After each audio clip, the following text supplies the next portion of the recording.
The cool weather in May forced the growing season to start a little bit later here on the East Coast, but it didn't have a timeline for many of those creepy crawlers. Right behind me is my container garden, and I've had a few issues with some of the bugs out here.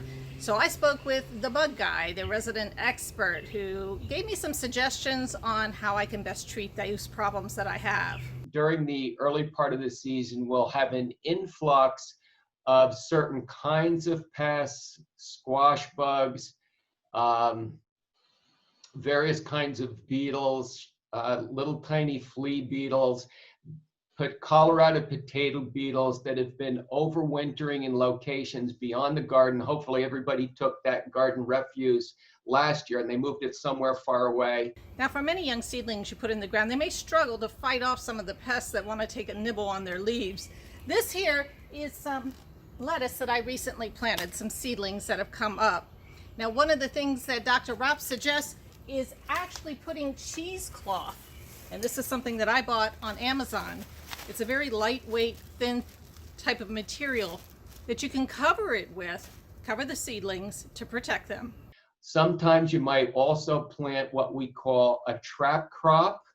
That might be a crop of beans planted outside that particular floating roll cover where you're protecting the beans you really want to grow.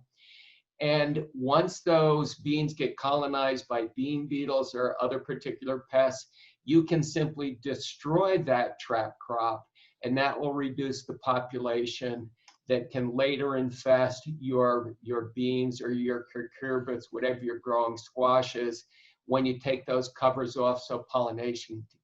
Now, Dr. Raup says keep an eye out for Japanese beetles, which are abundant on the East Coast. Once they begin to feed on a plant, the plant will release volatile chemicals that will attract more Japanese beetles. So if you can get those early colonists off in the first place, you're going to reduce your damage down the road.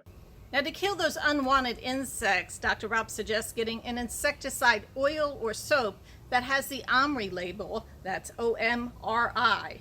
That way you will keep the beneficial insects and those pollinators that we need so much. From my home garden, I'm Patricia Vallone, CTV News.